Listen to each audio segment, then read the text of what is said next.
लगभग 40 वर्ष पूर्व की घटना है। श्रीधाम वृंदावन में एक संत घूमते थे। उन्हें देखकर कोई यह नहीं कहता था कि स्वामी जी आ रहे हैं, संत जी आ रहे हैं, बाबा जी आ रहे हैं। ना, वे एक ही बात कहते थे, जज साहब आ रहे हैं। उन्हें देखकर हर कोई कहता जज साहब आ रहे हैं, जज साहब। एक महात्मा ने पूछा कि इनको जज साहब क्यों बोलते हैं? तो उन संत ने बड़ी अद्भुत बात बताई कि पहले ये जज ही थे। दक्षिण भारत के किसी कस्बा नुमा छोटे से शहर में जज के पद पर थे और उसी शहर के पास एक छोटा सा गांव में रहने वाला एक केवट, वो इतना सरल था, इतना सरल। कोई भी पूछता केवट भैया वो बात कैसी है, तो केवट कहता रघुनाथ जी जाने, मैं तो कुछ नहीं जानता। इतना सरल। लोगों ने उसका नाम रख दिया भोला। कोई कुछ भी पूछता भैया रघुनाथ जी जाने, मैं तो नहीं जानता कुछ, रघुनाथ जी जाने। केवट के 2 बेटे, एक बेटी। बेटी विवाह के योग्य सयानी हुई। बेटों ने कहा कि पिताजी गांव के साहूकार सेठ जी से रुपया उधार ले ले, विवाह के बाद चुका देंगे, हम लोग कमाई करेंगे। ठीक है। सेठ जी के पास गया, 200 रुपए उधार लिया, ब्याज की दर तय हो गई। भाइयों ने बहन का विवाह किया। बेटी घर से विदा हुई पिता के घर के लिए। केवट ने भी घर छोड़ दिया, श्री रघुनाथ जी के मंदिर में ही रहने लगा।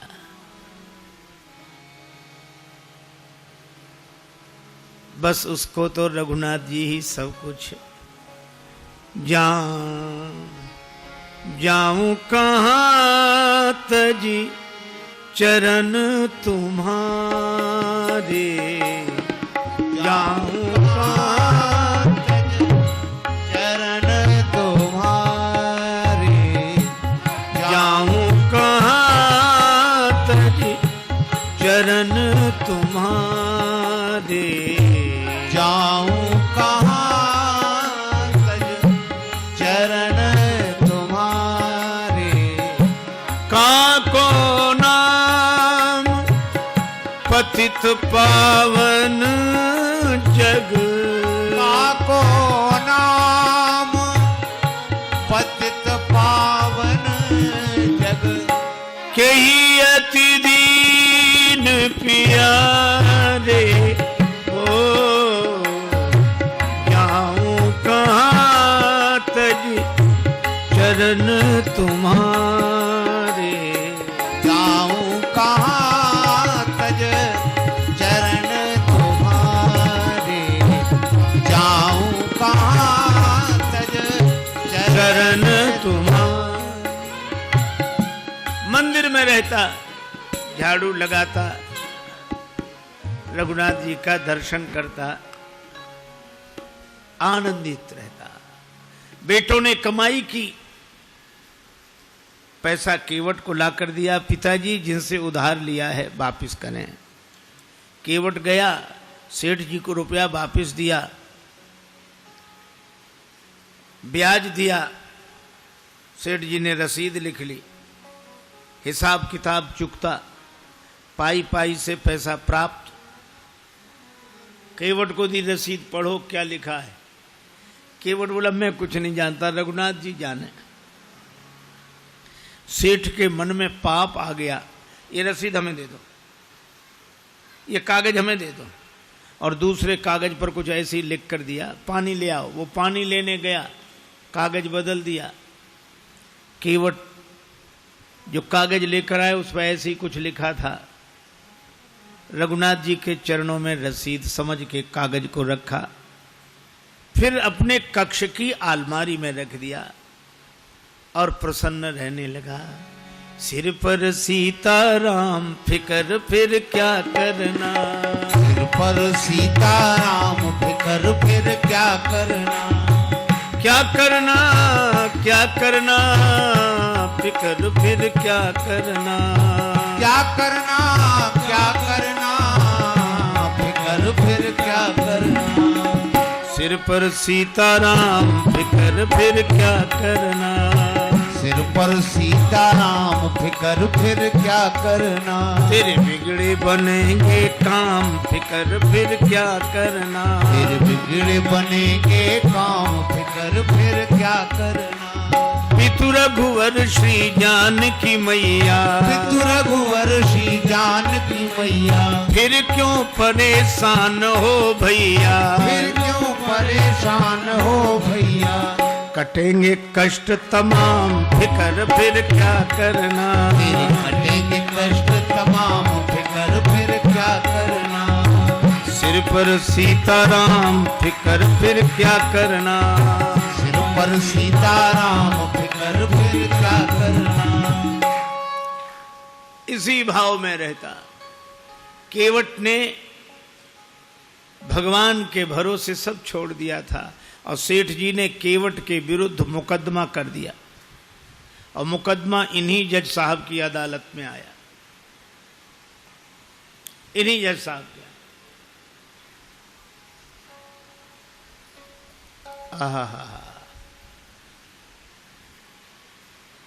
तारीख पर केवट उपस्थित हुआ।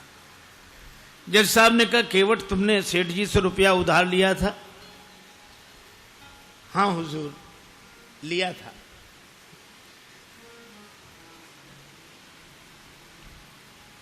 दे दिया? हाँ दिया साहब। कोई प्रमाण है? ये रसीद। जज साहब ने देखा, बोले इससे तो सिद्ध नहीं होता कि तुम रुपया दे चुके हो। केवट रोने लगा, हुजूर माई बाप हम तो इसी को सब कुछ समझे थे। जज साहब को दया लगी, अच्छा रो मत, तुम ये बताओ जब तुमने सेठ जी को रुपया वापस दिया तब तुम्हारे और सेठ जी के बीच में कोई और था? केवट उसी सहजता में बोला कि हमारे और सेठ जी के बीच में उस समय सिवा रघुनाथ जी के कोई नहीं था। उसने लिया रघुनाथ जी का नाम और जज साहब ने समझा रघुनाथ जी इनके गांव के रहने वाले कोई सज्जन होंगे। अच्छा तुम जाओ, अगली तारीख को आना। जज साहब ने अपने खर्चे से सम्मन जारी कर दिया रघुनाथ जी के नाम। अब चपरासी पूरे गांव में घूमे, मजे की बात, रघुनाथ जी नाम का कोई आदमी नहीं था वहां। किसी ने कहा रघुनाथ जी का मंदिर जरूर है। चपरासी बोला वही बताओ। मंदिर पर गया, पुजारी जी बाहर बैठे सीताराम सीताराम सीताराम सीताराम सीताराम कर रहे थे और जो चपरासी ने देखा, पुजारी जी से बोला रघुनाथ जी का मंदिर यही है? पुजारी जी बोले हाँ। तो ले लो। अब पुजारी जी ने जो देखा कि सम्मन, मन में सोचने लगे जब भगवान ने मंगा ही लिया है तो हम वापस काहे को करें। हस्ताक्षर पुजारी जी ने कर दिए। चपरासी समझा कि यही रघुनाथ जी हैं और सम्मन रघुनाथ जी के चरणों में रखते हुए पुजारी जी ने कहा कि वाह प्रभु क्या लीला है, भक्त जो न कराएं सो थोड़ा। आपके लिए मुकुट कई बार आया, पोशाक कई बार आई, हार कई बार आए, अरे पैजनी करधनी कई बार आई होगी, लेकिन सम्मन पहली ही बार आया होगा। केवट से कहा कि तूने रघुनाथ जी का नाम क्यों लिखा दिया वहां? केवट बोला जब सब जगह रहते तो वहां भी थे, झूठा काहे को लिखा दिया। अब रघुनाथ जी जाने। हरि बिन संकट कौन निवारे, हरि बिन संकट कौन निवारे, हरि बिन संकट कौन निवारे, हरि बिन संकट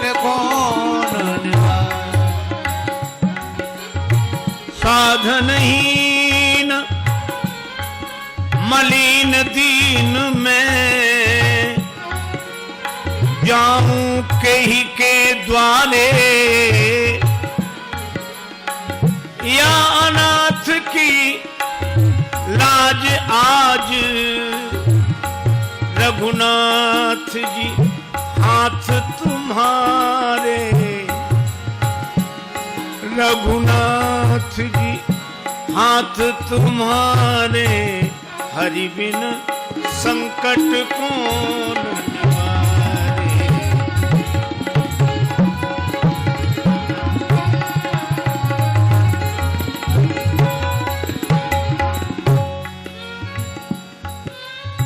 एक ही भरोसा जाएगी लाज तुम्हारे जाएगी लाज तुम्हारे नाथ मेरो कह बिगड़े गो जाएगी लाज तुम्हारे।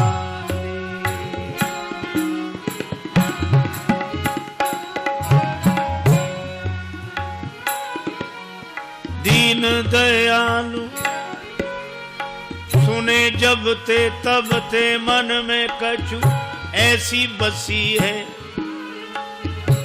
जाऊं टेरूं कहां और जाऊं कहां बस तेरे ही नाम की फेंट कसी है।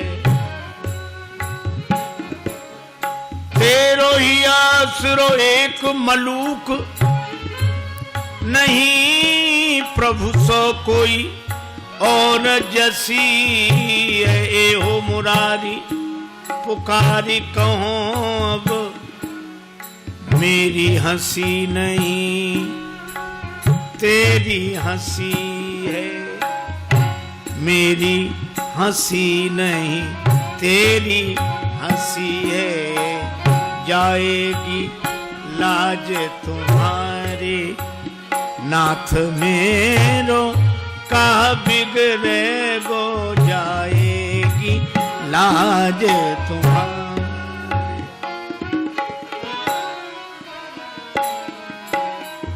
वह निश्चिंत रहता है। अब राम जी जाने मंदिर में झाड़ू लगाए तो रघुनाथ जी की तरफ देखे बर्तन मांजे तो रघुनाथ जी की तरफ देखे जीवन ऐसा बस राम जी के चरणों में समर्पित। तारीख के एक दिन पहले पुजारी जी ने कहा केवट जाइए जरूर उसका आपके अलावा और कोई नहीं है।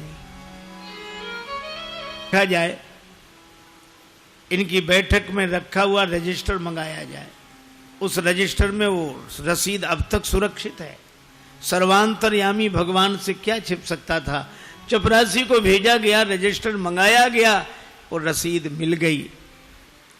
सेठ जी दंडित हुए केवट भाई जित बरी हुआ गवाह महाराज तो चले ही गए थे। अपने चैम्बर में जज साहब ने केवट को बुलाया। केवट एक बात पूछे। हाँ पूछिए हुजूर। ये रघुनाथ जी कहां रहते हैं? केवट ने कहा हुजूर जहां हम रहते हैं। तो तुम कहां रहते हो? कहां जा रघुनाथ जी रहते हैं। तो तुम दोनों एक ही गांव के रहने वाले हो? अरे गांव एक ही जगह के। एक ही जगह के? कौन है ये तुम्हारे गांव के? अरे सरकार पढ़े लिखे लोगों को समझाना मुश्किल होता है। अरे ये वो हैं जिनका मंदिर है।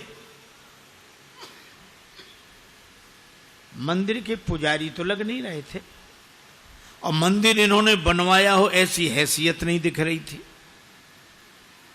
केवट ने कहा हुजूर ये वही हैं जो मंदिर में बैठे हुए हैं। जय हो जय हो। मंदिर में विराजमान है ये। अब जज साहब चौंके। चपरासी को बुलाया। चपरासी कांप रहा था। हुजूर जिस आदमी ने हस्ताक्षर किए थे वो ये नहीं था। जब सारा रहस्य पता लगा तो जज साहब रोने लगे। रोते रोते बंगले पर गए। लोगों ने पूछा क्या बात है, रो क्यों रहे हो? तो उन्होंने यही कहा, शुक सारद नारद शेष गणेश, सुख सारद नारद शेष गणेश के नहीं ध्यान में आते रहे, सोई आज विनीत अदालत में केवटा के गवाह कहते रहे।